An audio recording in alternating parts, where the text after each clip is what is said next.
And what does it mean to you as a female minority founder in the startup space, and how has that evolved? I know it's kind of like 2 or 3 questions in one, but start wherever you need to. Yeah, so it was interesting because when I first started the brand, it was out of a personal problem, and I don't have ADHD, but I think I might be slightly autistic because I took a test. But anyways, it was born out of a personal problem of wanting to look professional because I was previously a consultant. So, and you're meeting with a lot of people. Yeah, I was meeting with a lot of people, and then one of my jobs was if a doctor who's brain surgeon bringing $1 million into the hospital, if they weren't performing well up to their quality metrics, my job was like, hey, you're not performing well, so let's get you on an action plan. And of course, those conversations never very difficult. And so I was like literally sweating going into these conversations.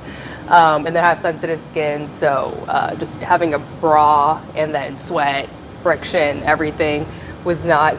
It just was not like the best setup for me to go into these hard situations already. So I was like, there must be another way. So yeah, that's how I ended up creating Vktori after 4 years of fumbling around. And then after I launched and interviewed customers, that's when I noticed this pattern of people who have sensory sensitivities reaching for my shirt. And then I found Sarah, who has ADHD, and she was like, yeah, I can't even wear a sports bra sometimes because it's just way too tight, and that restricts me from going outside and being active. So yeah, I just found this pattern of clothing being at the intersection of wellness, and also, the more I delved into what does neuro-inclusive design mean, even in the workplace, to setting up your workplace being neuro-inclusive is just better for everybody. Like having clear instructions, having a template or something for people to go off of before you just tell them to do something, having things really scheduled out. That's just good for work too. Wow, yeah. So clothing in the intersection of wellness, I love that, wellness. What would you say, I want to go back a little bit further, if I may. It's when you were a kid and training bras, and we were just talking about Sarah, your marketing officer, and her daughter going through that. I mean, I brought it up, but do you remember a time where, at least let's put it this way, I remember a time when I was growing up, we didn't talk about training bras and shaving our legs and all these things. It was very overwhelming for me. And then just within that same year, more or less, getting your period, right? Do you feel like this is kind of ushering in a new era, or it's part of the evolution of women having an equal seat at the table? Because so much changes generation after generation, and we're trying to create better futures for the next generation. How far you think we've come since you and I were young preteens and had to go through that transition wearing a bra, and how bright do you think the future might be in creating this inclusivity? Just tripped over that word. Inclusivity. I think you know what I'm trying to say. Yeah. No, I think we've gotten so far. Like even growing up, not just near inclusivity, but when I was growing up in high school, like I used to wish I was white, because that's what all the Victoria's Secret bombshell models looked like, and what all like the pretty it really girls, was a whitewashing in the 90s. It's so true. Yeah, and I didn't really feel beautiful in my skin. And when I have I still have really small boobs, but so I never felt like womanly or it was straddling two worlds, because yes, there's like the high school part of you where you want to feel womanly and sexy, but then you're still a kid, and then my mom was really Christian, so it's like I couldn't show too much skin or that would be seen as being a slut or a bimbo. So it was kind of this balancing of what everybody thinks you should be.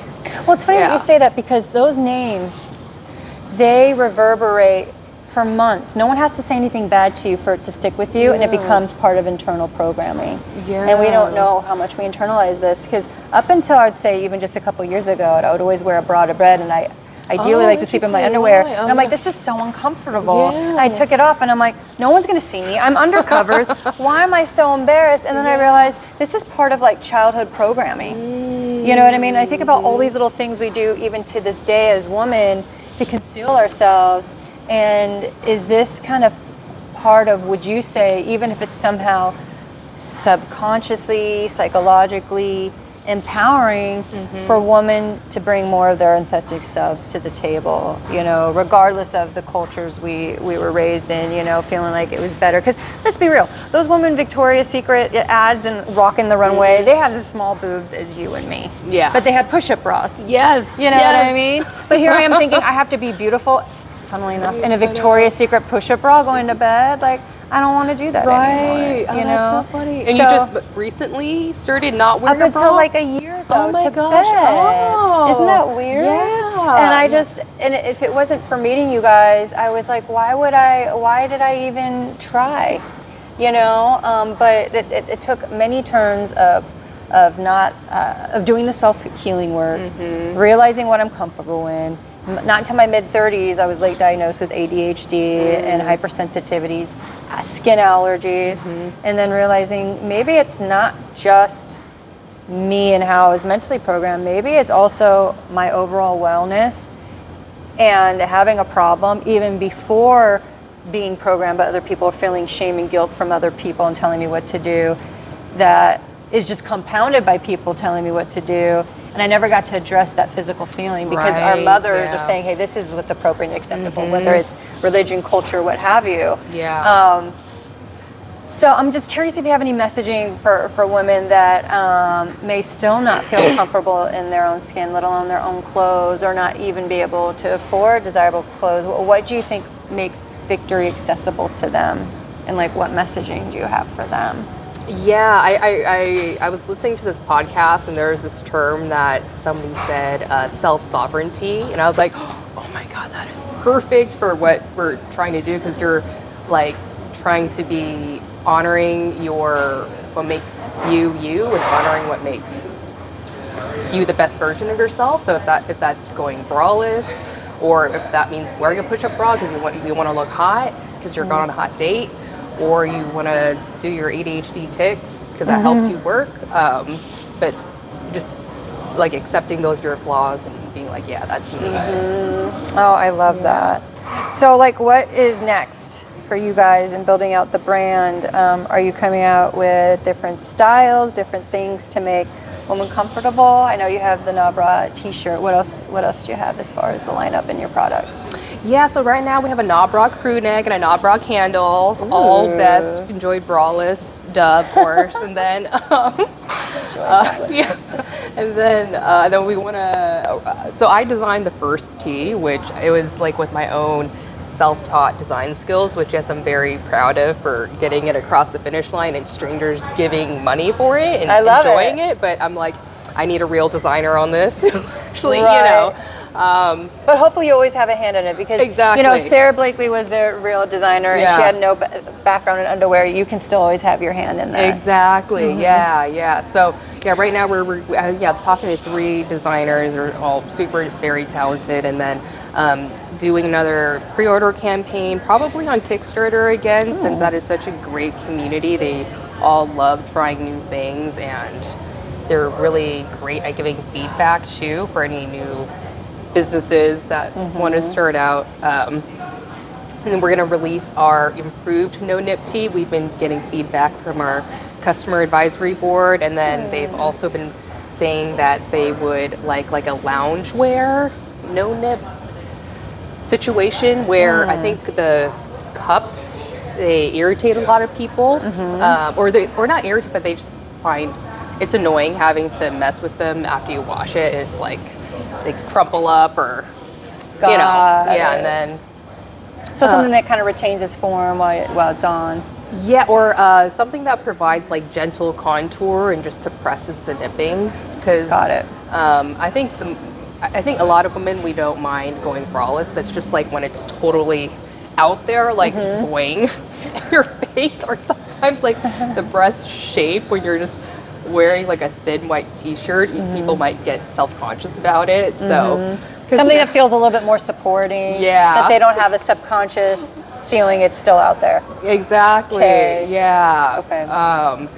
That's versatile from like you're like on your couch running errands, and then we have another thing I invented. It's a cup alternative, and right now cups are just like a really thick piece of fabric, which again, from a skin and sensory point of view, if you get hot, and they're usually in sports bras, it's like it's really hot, chafing. Again, they're annoying in the wash, so having a more breathable version that allows airflow, and they're lighter and retains its shape better.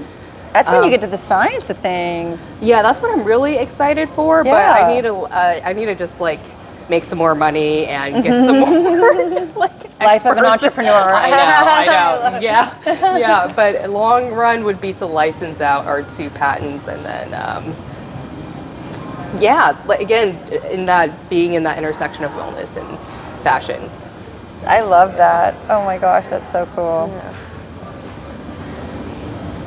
How would you say your previous lives and work and career played into it? Like, what is the stuff you're like, I'll just leave behind, and what is the stuff that you carry forward to you? Like, for any other aspiring female entrepreneurs out there, like, what have you taken with you? I think I'm kind of playing off of this other podcast I like to watch. Like, what are like 3 things, maybe even things that you want to build into doing? Like, what are 3 pieces of advice you could give to any female entrepreneur out there? 2 or 3, if you can name them. And like, how does what you've done before play into what you're at now? I mean, did you ever imagine being here, neurodivergent bras? No. I mean, it's kind of an interesting twist, but I hear that from so many female entrepreneurs especially.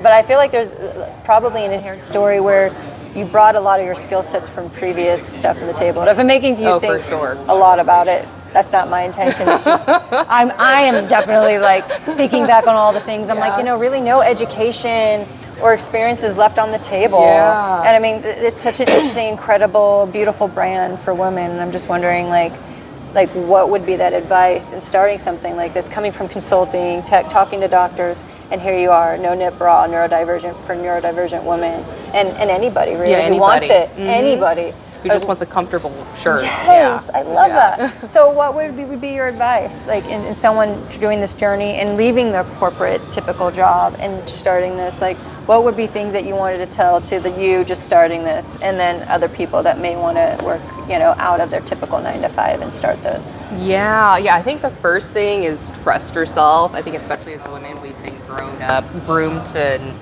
like first, get our opinions from our parents, and then always, in like an Asian culture, there's always like a big deference to authority. So I am trying to keep the calm, and just the key to life is just keeping my head down and working, and not speaking up. And all these qualities, they are not the complete opposite of what you need to be an entrepreneur. So,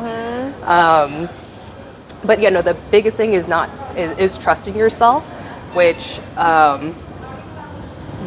that needs to be built up from what society has conditioned us to not trust ourselves and always rely on external validation, and not develop that inner knowing with ourselves. So I so believe that, because inner knowing is what leads to revolutionary ideas, where no one knew that they always should have been thinking about and talking about things as intimate as undergarments. Exactly. That's why they're called intimates. So that's how you become a trailblazer, I would say, is that you created something that most people never knew they'd always wanted.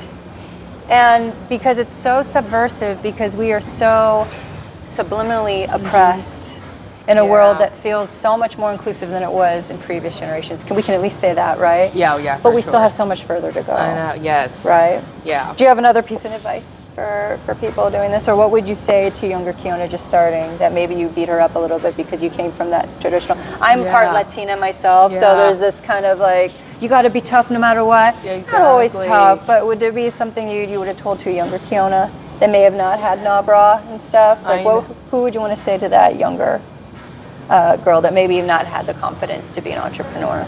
Right. Yeah. I just want to give her a big hug Yes. because I just like, yeah, first off, give her a big ass hug and tell her everything's going to be okay, and just to, you know, have fun, just enjoy the process, because we just take ourselves so seriously.